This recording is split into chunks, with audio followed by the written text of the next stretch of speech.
여기 소설 쓰는 분 5분 중에 3분은 돌아가셨고 한 분 김수옥 씨는 편찬을 시도해서 제가 아마 이 자리에 쓴 것 같습니다. 감사합니다. 저는 소설가가 되려고 생각한 적이 한 번도 없는 여자입니다. 목사의 아내로서 굉장히 목사님 뒤에서 교인들과 살아가는 삶이었기 때문에 소설 쓴다는 거는 정말 있을 수 없는 일인데 소설가가 됐습니다. 그래서 40년을 41살에 신춘문예 한국일보 당선돼서 꼭 만 40년을 썼습니다. 지금 되돌아보면 하나님의 강권적인 역사로 소설가가 됐지 소설을 쓸 수 있는 그런 여자는 아니었습니다. 그러나 제 환경이 책을 좋아하고 책을 많이 읽었어요.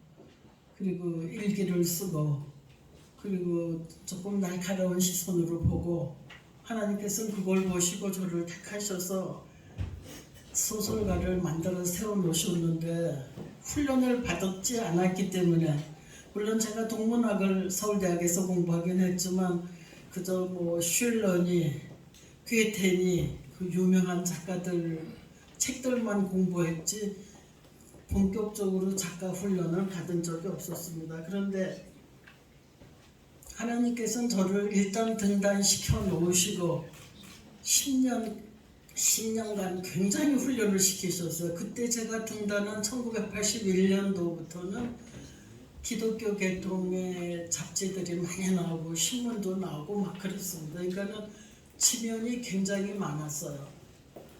일본 문학계의 작품 발표하려면 지면이 상당히 어려운데 뭐 얼마나 지면이 많이 나오는지 올간 목회 같은 데는 그 10년을 글을 썼습니다. 제가 그때 거의 다 수필 잡문들이에요. 소설이 아니고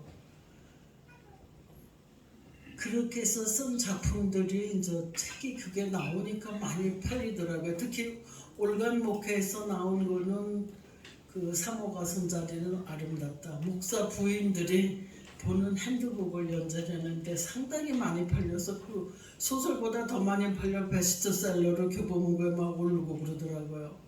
그다음에 제가 그 목회 현장에서 그 영아부 부모들을 교육을 했습니다. 목사님 옆에서 이제 목회를 해야 되니까. 그런데 거기서 강의한 내용이 그 홍성사에서 나왔습니다. 그 강의한 것이 수필로 묶어져서 근데 그것도 엄청 많이 팔렸어요.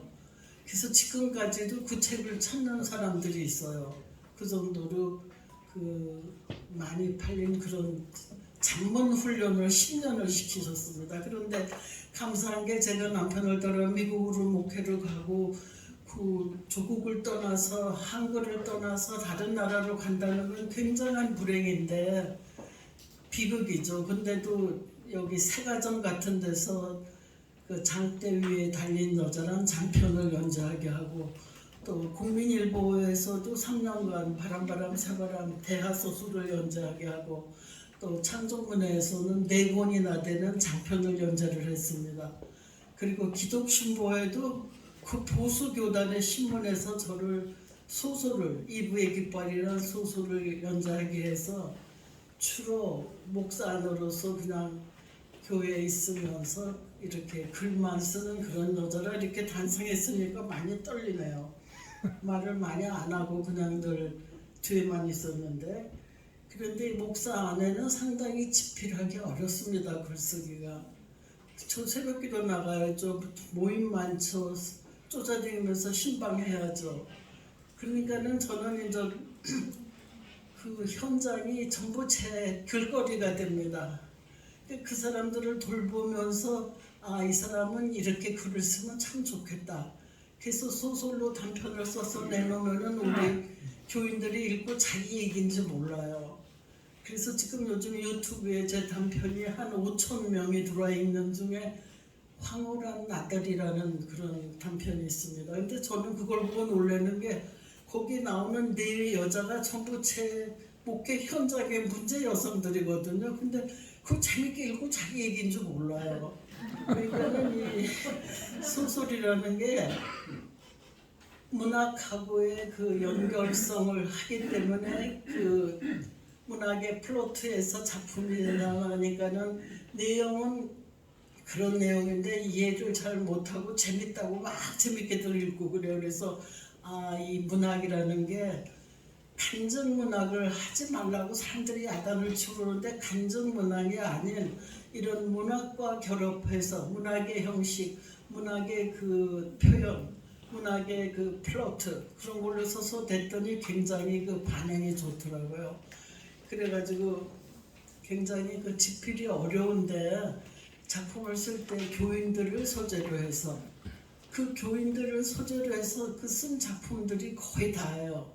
그러니까 저는 이제 그 사람들 얘기하면은 속에서 뭐 어떤 때는 막 속상하고 막 그냥 화가 나고 그래도 그 사람들 얘기를 메모해가지고 새벽기도 나가 기도하면서 플로트를 정확하게 짜서 집에 돌아오면 한 11시쯤 되면 이제 교인들의 그 문의 전화나 다 끝나면 그때부터 이제 막 타이핑을 칩니다. 그러니까 굉장히 빨리 일단 플로트만 짜면은 글 쓰는 거는 굉장히 빠른 속도로 써냈습니다.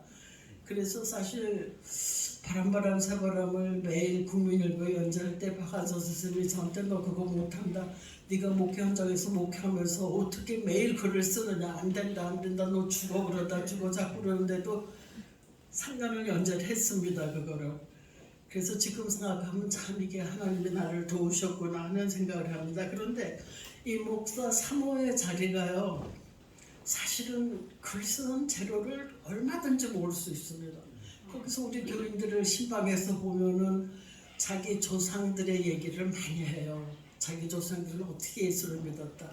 그럼 그거를 수집해가지고 세가정에서 저에게 그 스마트 소설 그러니까는 꽁도 비슷하니 짧게 쓰는 거를 거기도 연재를 껴오려 했는데 그 사람들의 얘기, 민초들의 이야기 해가지고 그 사람들의 얘기를 썼습니다. 제가. 그랬더니 독자들이 너무 많아요. 그래서 그 세가정에서 그러더라고요. 할머니들도 읽느라고 그 글자를 확대시켜달라고 그래서 제 글만 글자를 확대시켰대. 그래가지고 애들도 국민학교, 초등학교들도 학교 갔다 와서 세가정에 들어오면 그거 먼저 펴서 있는데요. 그러니까 우리 성도들의 그 초창기 그 이야기를 33명분을 제가 써서 낸 것이 굉장히 많이 읽혀서 지금도 세가정에서 좀 한 번 더 연재 좀 해볼까요? 그런 말을 하는데 지금 제가 나이 80이 넘어서 저 교인들도 떠났고 그런 상황입니다. 그래서 3호의 자리에서 굉장히 많은 소재를 얻었는데 제게 문제점은 그 작품 활동을 그러니까는 문학하는 사람들과 만나는 시간이 저는 없습니다. 왜냐하면 목회 현장에서 걔네들 다 쫓아다니면서 할 수가 없어요. 그렇기 때문에 문단 활동을 거의 못했다는 게 특징인데 그래도 제가 쓴 작품이 이번에 오늘 3시에 팬문학상을 받습니다. 제가 40년을 글을 썼는데 이 기독교 계통상들은 받았는데 우리 일반 문학계에서는 이건숙이 누구냐 그런 말을 한대요. 왜냐면 나타나질 않으니까. 근데 이번에 쓴 작품이 그 제가 3가지로 썼습니다. 교인들의 이야기를 썼고 그 다음에 거제도 포로 수용소라고 하는 작품을 썼는데 그거는 그 거제도 포로에서 전도했던 그 목사님의 이야기 소재를 얻어가지고 쓴 작품인데 지금 그런 작품 쓸 것 같지가 않아요. 그래서 그렇게 또 주변 거를 쓴 것도 있고 그 다음에 이제는 제가 40년 동안 책을 단편집을 8권 냈고 장편을 10권을 냈습니다. 그리고 수필도 10권 내니까 한 30권 책을 쓰고 나니까 조금 만 시간 이상을 투여한 거죠. 그러니까 이건 저 의사처럼 전문의가 된 거예요. 그러니까 내가 이제는 문학이라는 게 눈에 들어오는구나. 이럴 때 팬문학상을 주는데 그 책이요. 이번에 나온 세상에서 가장 아름다운 공부입니다. 그거는 그러니까 제가 보는 기독교적인 가치관에 문학성이 강하게 첨가된 작품이에요. 그건 뭐냐면은 천국을 모든 인간의 원초적인 본능이 천국을 소망하고 그리워하는데 그것을 구멍에 비교해서 작품을 썼더니 그놈이 이번에 팬문학상을 받습니다. 그래서 이 문학이라는 것이 참 넓고 깊고 정말 하나님의 문화를 형성하는 가장 중요한 자리에 하나님이 저를 세워주셔서 열심히 40년을 일해와서 이제 80이 넘었습니다. 그런데 지금 제가 하는 일은 그 크리스찬 문학 나무라고 하는 문예지를 만들면서 목사 사모들 또 그리고 목사님들 또 그런 분들을 소설이나 시나 스필로 훈련을 시켜서 등달시켜서 하나님의 문화를 형성하는 일꾼으로 기르고 있습니다.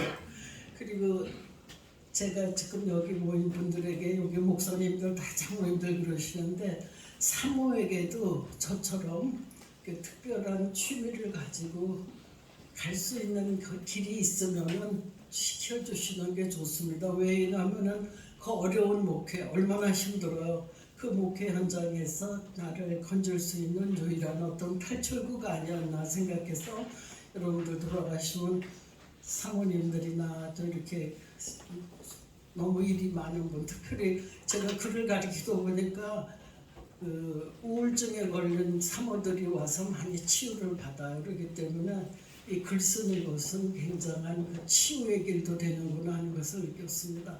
앞으로 남은 여생 그 시인의 사회에서 그 기딩 선생이 외쳤듯이 카르페 디엠, 내가 하고 싶은 일을 해라. 그렇기 때문에 지금은 많은 짐이 제 몸에서 떨어져 나가서 이제 글 쓸 시간이 많은데 근데 날개가 휘어서 날개가 힘들지만은 열심히 읽고 열심히 쓰고 열심히 사랑하다 가겠습니다. 감사합니다.